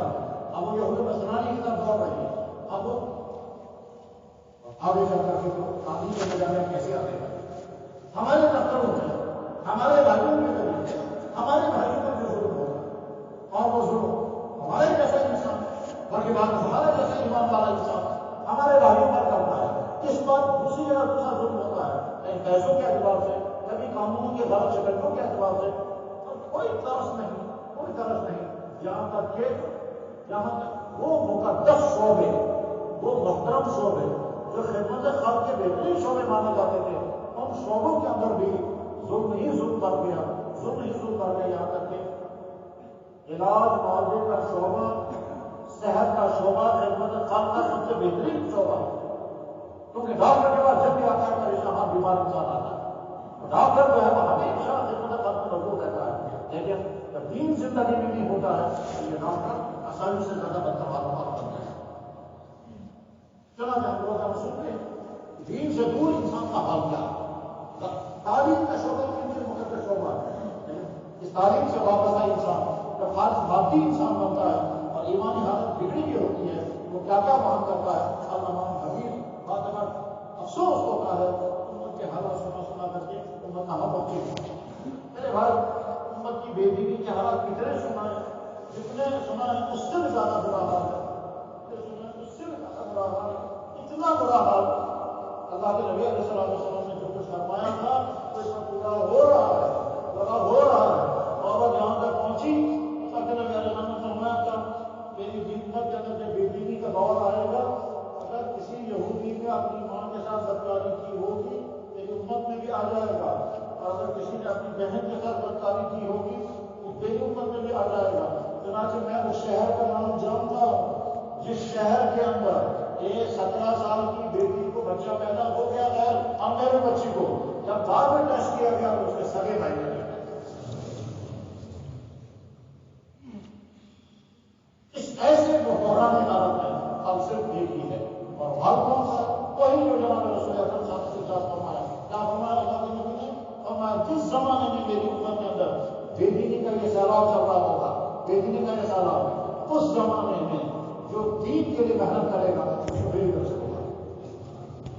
یہ میری شریف حدیث موجود ہے، آپ نے فرمایا صحیح ہوا، آپ نے ارشاد فرمایا حلال اسلام غریب مسائل کو تمام بھرا، میرا یہ دین شروع ہوا اس سال میں کہ لوگ اس کو اوپر اور اجنبی سمجھتے ہیں، نفرت کرتے ہیں، مسائل کو تمام بھرا، اور اندری کا دین اس حالت پر پہنچ جائے گا جو حالت پہلی تھی، یعنی لوگ نفرتیں کرنے لگے، برا کہنے لگیں گے۔ کہ فرمایا مطلوبہ اس خبری اس زمانے کو انسانوں کو اللہ دے جس کو نواز کرنا اس زمانے میں میرے دین کا کام کرنے کے لیے نہیں ہے۔ میرے بھائی دعوت کرنے کی محنت دیکھیے کہ ہم اپنے گھروں سے نکل کر پہلے مسجد کے ماحول میں اور مسجد کے ماحول میں آ کر کے ایمان کی پختگی، اور اس کے بعد امت کی ایک جگہ پہنچے، گلیوں گھروں میں ملاقاتوں میں اپنے گھروں کے اندر تک پہنچ کر کے پھر ان کو دین کی دعوت دیں، اور یقیناً دعوت کے ساتھ جڑنے کے نتیجے میں زندگی میں سدھار آتا ہے۔ مقامی سطح پر بھی اس کے ہزاروں تجربے ہیں، عالمی سطح پر تو کروڑوں تجربے، اور کارگزاریں جب آتی ہیں آدمی حیران ہوتا ہے بے دینی کی زندگی چھوڑ کر دینداری کی زندگی کیسے اپنائی گئی، اور آدمی کہاں سے کہاں پہنچا۔ جن بھائیوں نے دعوت کے ساتھ وقت لگایا ہوگا ان کو دعوت کی اہمیت، دعوت کی فضیلت، دعوت کی عبادیت، دعوت کے اثرات سمجھانے کی ضرورت نہیں۔ آپ نے جب چکھ لیا، چکھنے کے بعد پھر اگر آپ اس انتظار میں ہیں کہ ہمیں اور کوئی سمجھائے، پھر ہم سوچیں کہ ہم اٹھیں گے یا نہیں اٹھیں گے، تو میرے بھائی پھر فکر مند ہو جانا چاہیے کہیں ایسا تو نہیں ہے کہ ہماری ناقدری کی وجہ سے اللہ نے ہم کو پھینک دیا ہے اور جڑنے ہی نہیں دے رہا ہے، اور ہم چاہتے بھی ہیں مگر اٹھ ہی نہیں پا رہے ہیں، کیونکہ اللہ کا قانون ہے۔ اللہ کا قانون یہ ہے کہ جب اس کی دی ہوئی نعمت کے ساتھ انسان ناقدری کرتا ہے، اللہ تعالیٰ نے پھینک دیتے ہیں، پھر انسان دور بیٹھ کے سوچتا ہے بہت اچھا کام ہے، ہم بھی اس محبت کرتے ہیں، ہم بھی جڑنے کے لیے تیار ہیں، اور جڑنے کے لیے کوشش بھی کرتا ہے، رکاوٹ روکا ہوتی ہے، پریشانی کیا ہوگی گا، سردیاں گزر جائیں گی صبح سے شام، شام سے صبح، اور اس کے بعد جب سردیاں گزر جائیں گی پھر سوچتے کیا میں نے گھر میں کیا کچھ بھی نہیں۔ غرض یہ کہ جب اللہ توفیق دیتے ہیں تو بڑی بڑی رکاوٹوں کو کام کر کے انسان کام میں مشغول ہو جاتا ہے، اور جب اللہ تعالیٰ شام ناقدری کی وجہ سے محروم کر دیتے ہیں، رکاوٹیں نہ ہونے کے باوجود بھی انسان سمجھتا ہے میری بات بہت رکاوٹ ہے، اور ہوتی ہے رکاوٹ۔ یہ بات سمجھانے کے لیے اللہ کے نبی علیہ السلام کبھی کبھی دعا کی شکل میں سکھاتے ہیں، انہوں نے کیا دعا کی؟ یا اللہ، یاد رکھنا چاہیے، اچھی طرح سے یاد رکھیں، جناب رسول اکرم صلی اللہ علیہ وسلم کبھی کبھی دعا کے ذریعے سے پتا سمجھا مثلا حضور نے دعا کی، یا اللہ ایسی اولاد سے میری حفاظت فرمائیے جو اولاد کے لیے بوار ہے، حضور سے کہتے ایسی کوئی اولاد نہیں، پھر حضور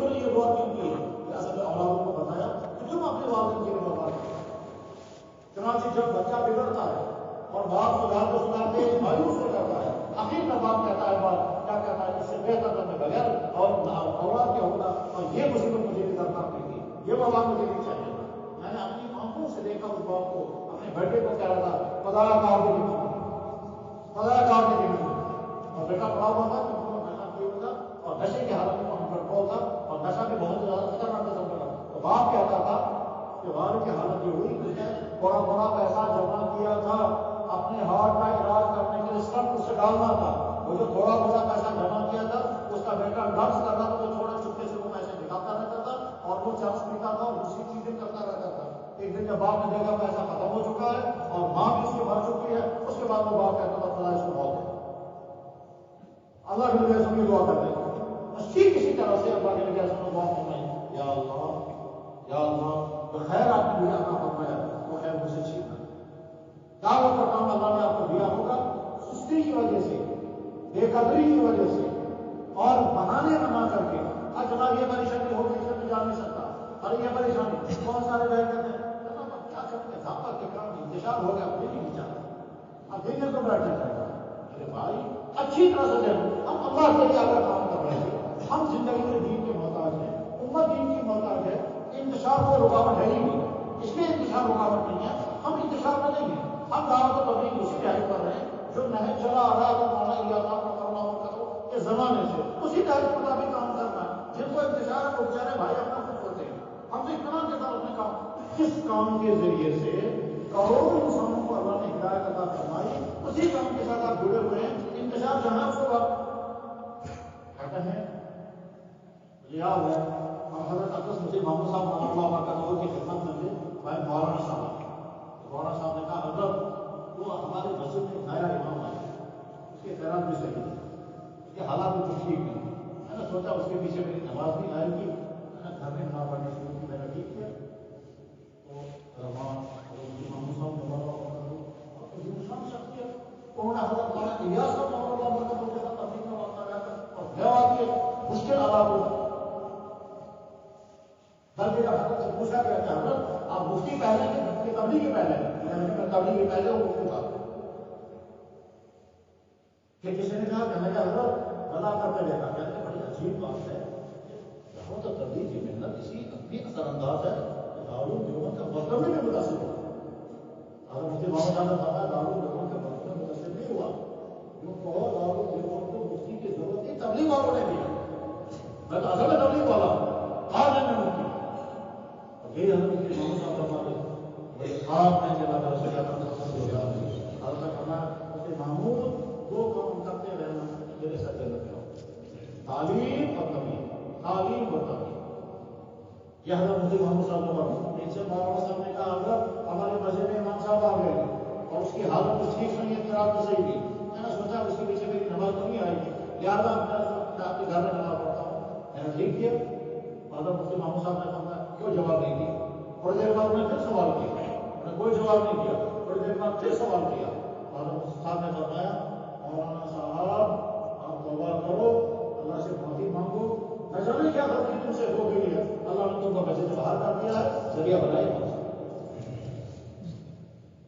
ایسے نہ جانے کیا غلطی ہو گئی ہے جس غلطی کی بنا پر یہ بجھ گئے اور بہانہ بنانے باہر نکال ہے، بہانہ بنانا ادھر جائیں گے. میرے بھائی کوئی انتظار نہیں، ہم ہر وقت محتاج ہیں ہمارا ایمان بڑھے، امت کے اندر دین زندہ ہو، آن بھر کر کے اپنے کام کے ساتھ لگے رہیں. ایمان والوں کی اہم ترین خصوصیت قرآن نے بیان فرمائی والذین هم عن اللغو معرضون. لغو کاموں سے اپنے آپ کو دور رکھتے ہیں. جتنا ایمان میں پختگی آئے گی، جتنی امت کے بے دینی کا غم ہوگا، جتنے سنتوں کے بگڑنے کا غم ہوگا،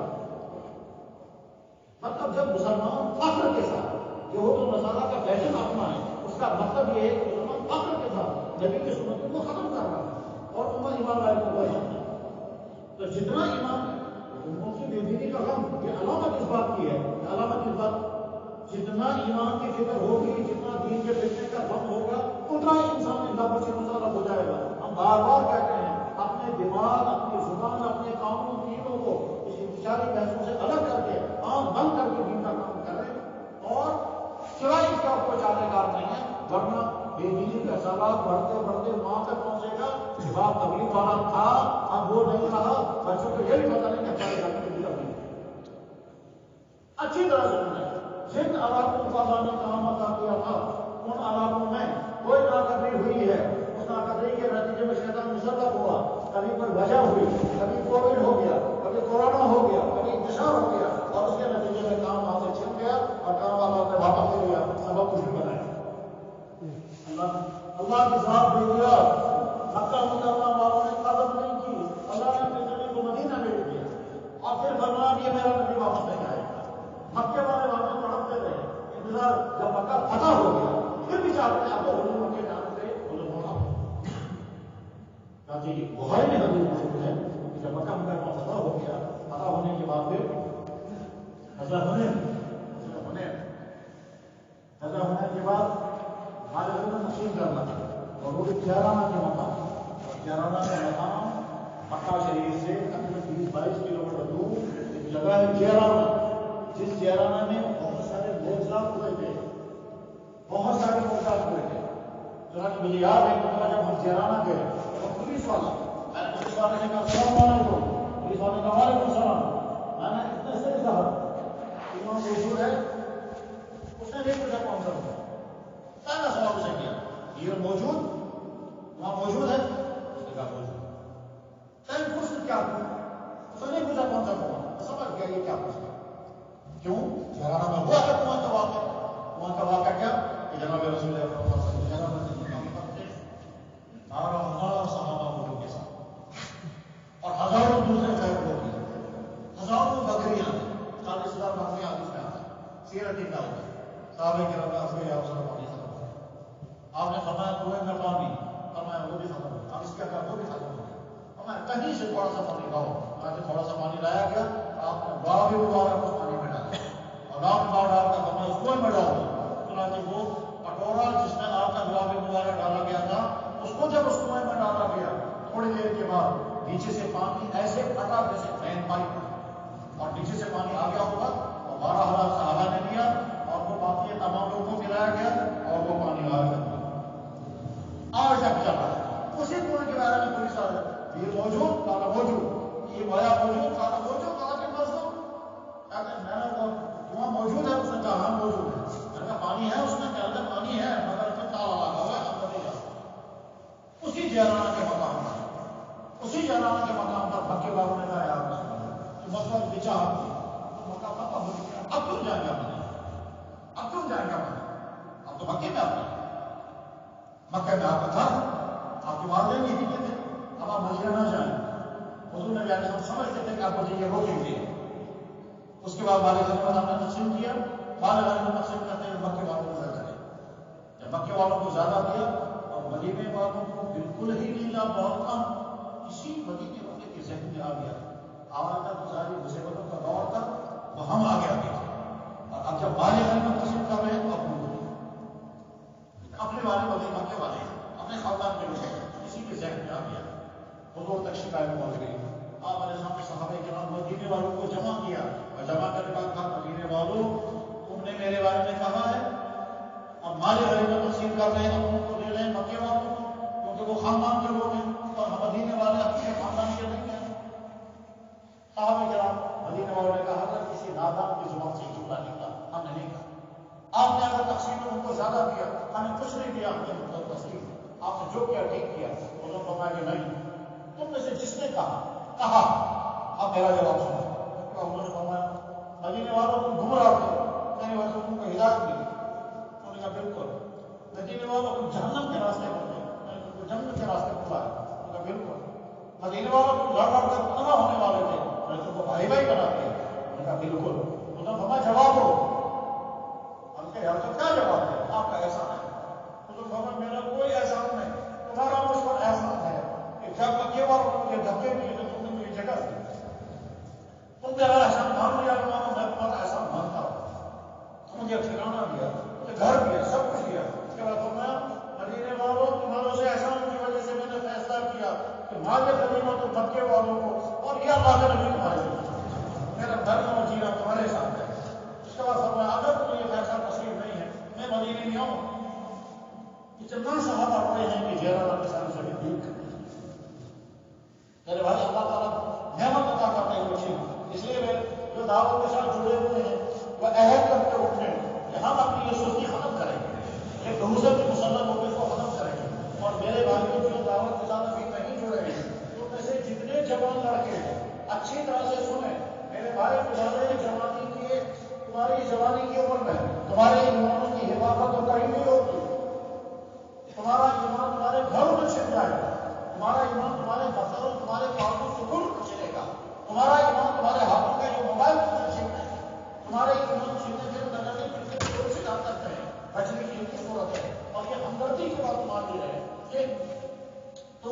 ایمان کے بچانے، فیشن کا شکار ہونے سے بچانے، آوارگی کا شکار ہونے سے بچانے، ورنہ ہو سکتا ہے تم فرش میں تباہ ہو جاؤ،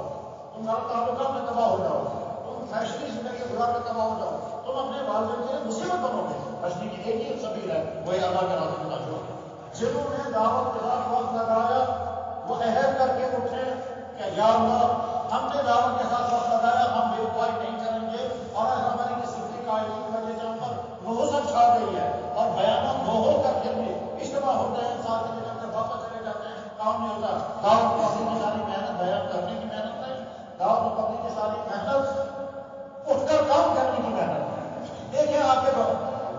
ابھی پچھلے ہفتے اسی علاقے سے ایک آدمی کیا کہتا ہے، کہنے جناب ہمارے علاقے میں ایک آدمی ہے، اپنی بیٹی اسے 3 جگہ بیچ دی اور 3 جگہ سے پیسے کھائے، اور وہ تینوں آپس میں لڑ رہے ہیں۔ ایک کہتا ہے میری ہے کیونکہ میں نے اتنا پیسہ دیا، دوسرا کہتا ہے میری ہے کیونکہ میں نے اتنی پیسے دی، تیسرا کہتا ہے میری ہے کیونکہ میں نے اتنی بکریاں دی۔ اب ہے کیا اس طرح سے بیٹیاں کر رہی ہیں؟ اس کا علاج سے یہ آپ سمجھ رہے ہو کہ یہ کون سے طبقے میں یہ غلطی ہوا کرتی ہے۔ شہروں کی غلطیاں الگ ہیں، گاؤں کی غلطیاں الگ ہیں، یہ بھی خیالات ہیں۔ جو دعوت کے ساتھ جڑے ہوئے ہیں ان کو سمجھانے کی ضرورت نہیں، اور جو لوگ دعوت کے ساتھ ابھی وقت نہیں لگایا، میرے بھائی اگر آپ ہمدردی کا مشورہ پوچھیں گے، جس طرح سے تم بیمار ہو جاؤ گے ڈاکٹر کے پاس جاؤ گے اور ڈاکٹر صاحب کہے گا فلاں سے پرہیز کرو، تو ٹھیک اسی طرح سے ہمدردی کی بات ہمارے لیے یہ ہے کہ آنکھ بند کر کے پبلک کے ساتھ جڑ جاؤ، آنکھ بند کر کے پبلک کے ساتھ وقت لگانا شروع کر دو، تو تمہارا ایمان، تمہارا کردار، تمہاری صحت، تمہاری عادتیں بچ جائیں گی۔ ورنہ ایسا ہو سکتا ہے کہ تم زمان گھر کے مسئلے ہوں گے، ایمان تمہارا بچا بھی ہوگا، کردار تمہارا تباہ ہوا ہوگا، منافقوں جیسی ساری حسرتیں اندر آ چکی ہوں گی، زبان سے کہتے ہوں گے اس دن مسلمان، اس دن مسلمان۔ قرآن میں اللہ تعالیٰ فرماتے ہیں وَمِنَ النَّاسِ مَن يَقُولُ آمَنَّا بِاللَّهِ وَبِالْيَوْمِ الْآخِرِ وَهُمْ مُؤْمِنُونَ۔ بہت سارے لوگ ہیں کہتے ہیں ہم بھی مومن ہیں پر اندر سے ایمان نہیں رکھتے۔ آج امت کی حالت یہ شمال انسان کا حال یہی ہے کہ زبان سے حد تک وہ بھی مسلمان ہے، اندر ایمان لاتے نہیں،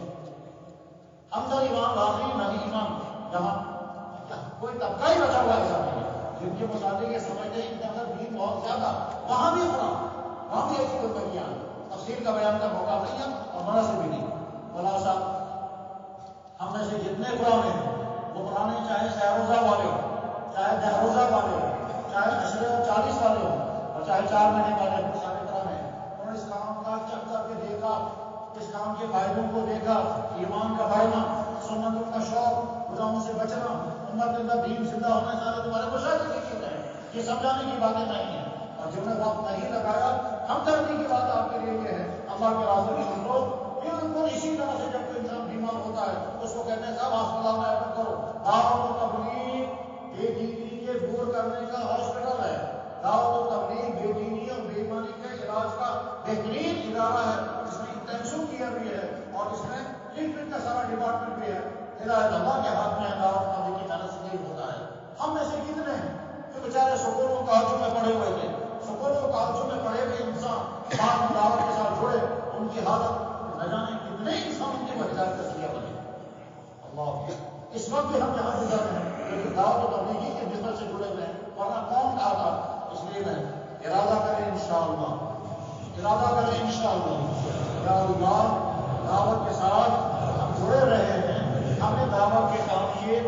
نفع دیکھے ہیں اپنی زندگی میں اور امت کے اندر۔ یا اللہ ہم سے اگر غلطی ہوئی ہے ہم آپ سے معافی مانگتے ہیں، اللہ سے معافی مانگو، پھر اللہ سے یہ کام لے لو۔ ایسا نہ ہو تمہاری ناقدری کی وجہ سے اللہ یہ کام چھین کر کسی اور کے اندر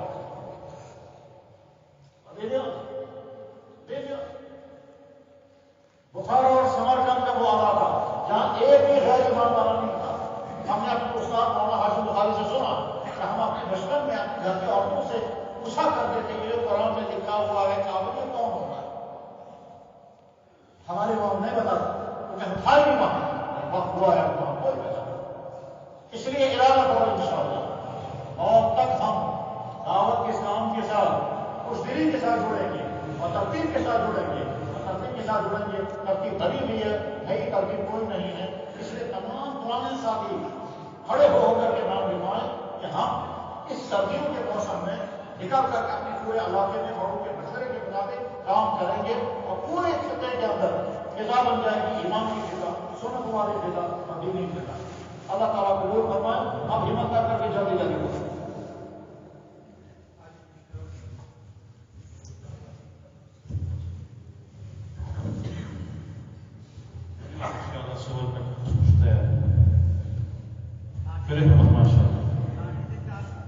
ہاتھی سے 4 سال